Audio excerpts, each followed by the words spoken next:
Jauh sebelum Negara Kesatuan Republik Indonesia berdiri, Aceh Darussalam telah berdaulat sebagai sebuah kerajaan merdeka dan bahkan menjadi bagian dari kekhilafan Turki Utsmaniyah.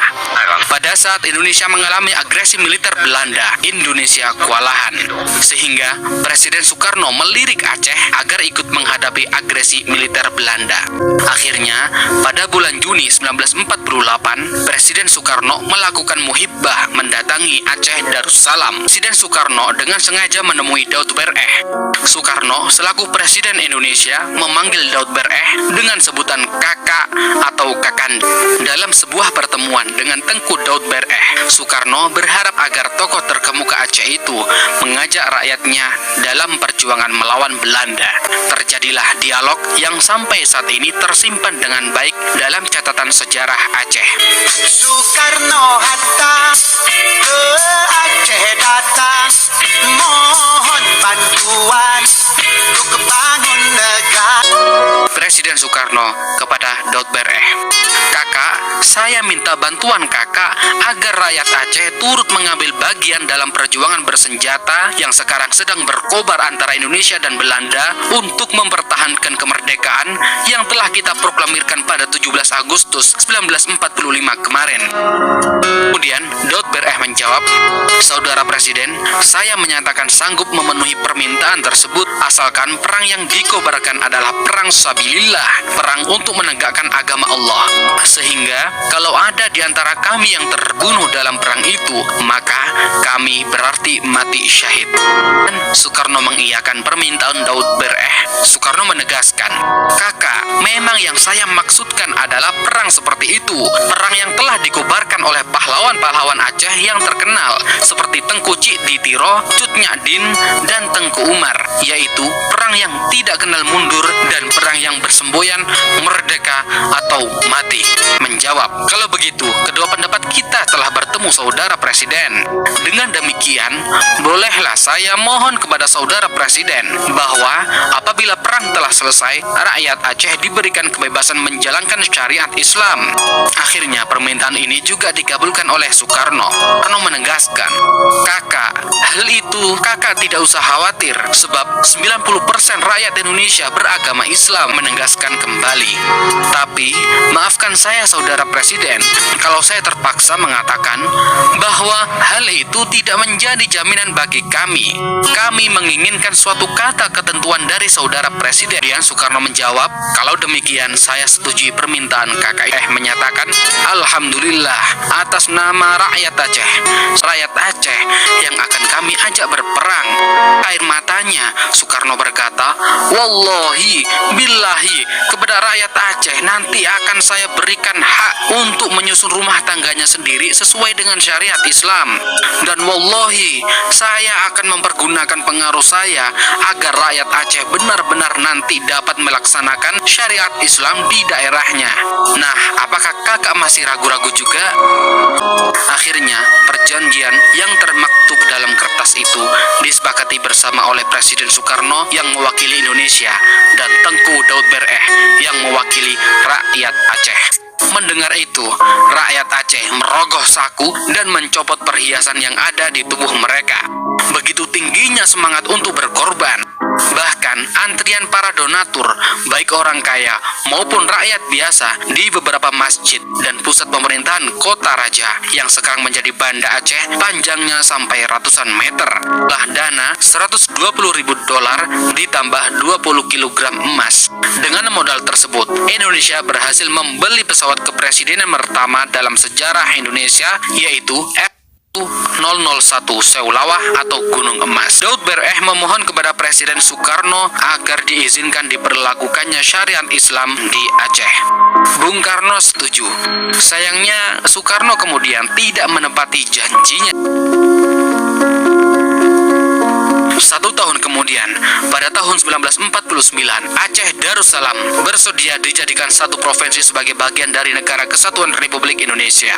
Namun, pada tahun 1951, belum kering bibir mengucap, Provinsi Aceh dibubarkan pemerintah pusat dan disatukan dengan Provinsi Sumatera Utara. Jelas sudah, hal ini menimbulkan sakit hati rakyat Aceh.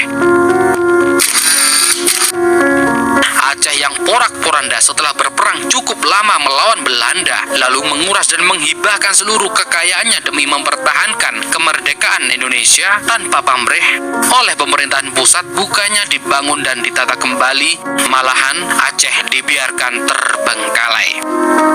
Bukan itu saja, hak untuk mengurus diri sendiri pun akhirnya dicabut. Rumah-rumah rakyat, dayah-dayah, Maunesah, dan sebagainya yang hancur karena peperangan melawan penjajahan Belanda dibiarkan porak-poranda. Selain itu, demi alasan persatuan, Presiden Soekarno menolak pemberlakuan syariat Islam di wilayah manapun di Indonesia. Sebagai bentuk pertanggungjawaban politik, pada September 1953, Tengku Daud memutuskan masuk hutan dan bergabung dengan DITII atau Darul Islam Sekar Maji Marijan Kartosoewirjo. Kekecewaan terhadap Soekarno tetap digenggamnya. Bung Karno telah menjilat ludahnya sendiri dan mengkhianati janji yang telah diucapkan atas nama Allah. Kenyataan ini oleh rakyat Aceh dulu dianggap sebagai kesalahan yang tidak pernah termaafkan. Kalau bangsa Aceh, Ustaz, Masya Allah, Tabarakallah. Kalau bangsa Aceh itu asalnya daripada Champa, tapi Aceh yang sekarang itu dah campuran. Dia campuran Arab, Cina, Eropah, Hindustan. Itu asal kata Aceh tu. Macam mana boleh campur? Sebab Aceh merupakan pusat perdagangan dunia, pusat pelabuhan dan perdagangan dunia. Satu dunia kumpul dekat Aceh dulu. Ada 3 tu pelabuhan besar Melayu: Aceh, Melaka dan Langkasungka. Itu pusat perdagangan dunia. Allahumma salli ala Muhammad wa ala ali Muhammad. Dan sumbangan kerajaan Aceh pada Melayu Nusantara sangat banyak. Hebat. Kalau bukan kerana Aceh, Indonesia dia takkan merdeka. Masa tu Indonesia tinggal Jogja aje. Yang lain semua penjajah dah ambil. Allahu Akbar.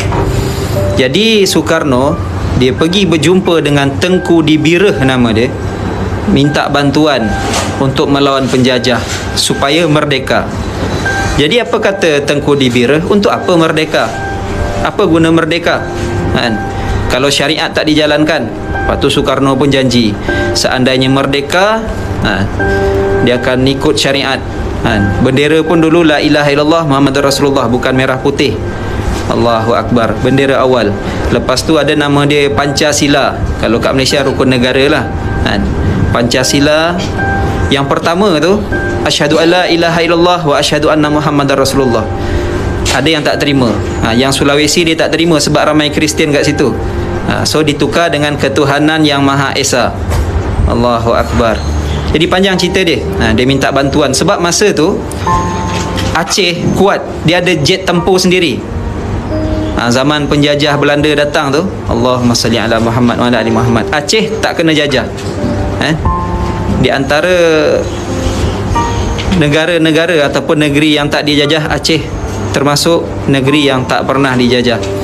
Jadi dia minta bantuan. Soekarno datang ke Tengku Dibireh minta bantuan. Dia janji macam-macam. Dia kata Islam akan dinaikkan, syariat akan ditegakkan. Jadi Aceh pun hantar tentera dia, bagi jet tempur dia apa semua. Alhamdulillah, menang. Selepas menang, selepas merdeka, Tengku Dibireh ni ditangkap, diseksa, sampai buta, dibelasah, diazab, dizalimi. Allahu Akbar. Lepas tu dia dah dalam keadaan buta tu pun tak boleh jumpa siapa-siapa. Kena duduk kat rumah je. Rumah dia pun dipantau. Allahu Akbar. Dia orang tak fikir yang belasah dia tu, yang belasah dia, yang seksa dia, yang zalimi dia, kalau bukan kerana Tengku Dibireh, mungkin dia orang dah jadi hamba abdi Belanda. Allahu Akbar. Ini apa kata pepatah? Air susu dibalas dengan air tuba. Allahu Akbar. Sedih, sedih. Cerita dia sedih. Siapa nak Ustaz sambung? Komen. Ayah, aku berjanji akan mengembalikan masa jayamu.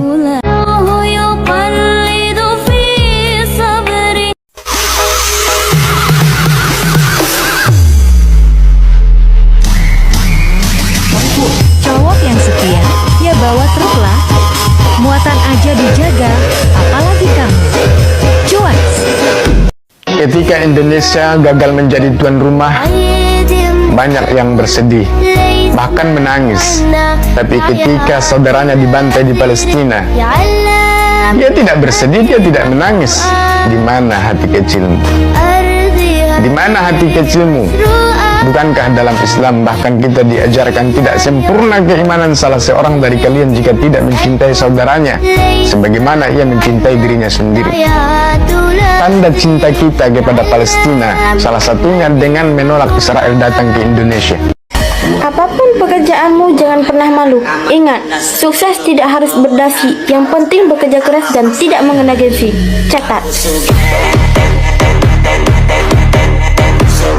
Bukan anak orang kaya, kerja cari duit biar nggak jadi beban orang tua. Gimana?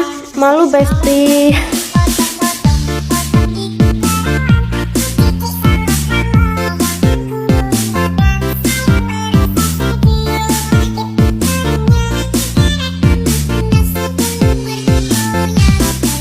Driver muda emang punya cerita? Ya punya dong, cerita yang selalu disia-siakan sama pasangannya. Tapi tenang, bekerja keraslah sampai mantanmu bilang, sekarang kamu banyak berubah ya. Maafin aku yang dulu yang sudah mengecewakan kamu. Bacot.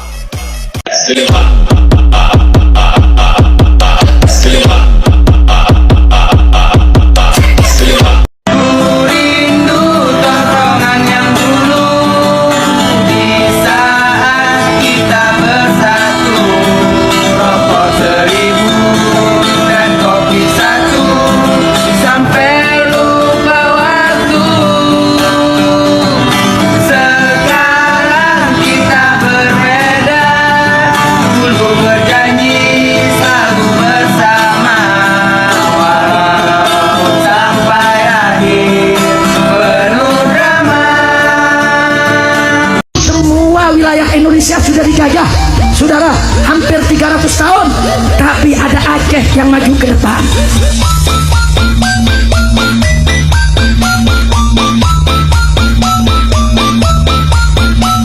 Kalimat apa yang pernah diucapkan orang tuamu dan akan kamu ingat seumur hidupmu? Dimulai dari aku. Ibuku bilang, sesulit apapun hidupmu jangan pernah meminta-minta kepada orang lain. Kalau dikasih ya terima, kalau enggak jangan berharap. Ibuku bilang, berharap kepada orang lain hanya akan menyakiti dirimu sendiri. Enggak apa-apa hidup susah, makan sebungkus Indomie dibagi 4. Asalkan kita bersama, kita akan baik-baik saja. Pernah tidak makan seharian, token listrik habis, kami sekeluarga kelaparan di tengah kegelapan. Dan alhamdulillah kami baik-baik saja sampai sekarang. Lanjut kata, percuma ganteng kalau miskin. Ya. Jadi, gua ada pantun nih. Ambil takin, petik buah matoa. Gak apa-apa miskin, yang penting kan gak beban orang tua.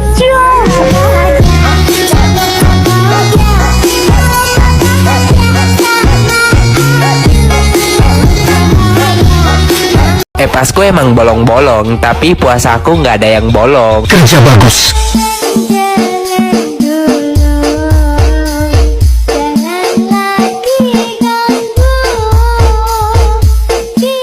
Memilikimu adalah harapanku, tapi dunia berkata lain. Aku percaya masih ada kesempatan kedua dalam hidup, dan aku sedang memperjuangkannya. Always waiting for you, and everything will be fine.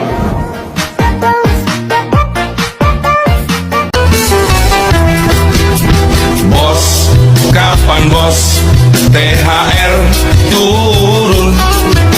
Aku sudah rindu mau pulang kampung. Ikhtiar saja dulu, berhasil atau tidak biar Allah yang menentukan. Tugas kita hanya ikhlas dan memperjuangkan. Dan jangan lupa bahwasanya Allah Maha Adil dalam hal memutuskan. Oke?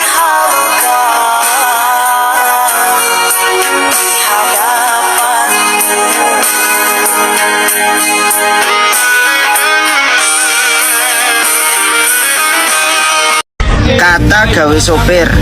Terkadang kita membawa mobil kencang bukan karena kita mencari sensasi, karena memang waktu kami yang terbatasi. Banyu kutah ning dhuwur kursi, nggih kula nyuwun ngapunten ingkang kathah, nyuwun permisi.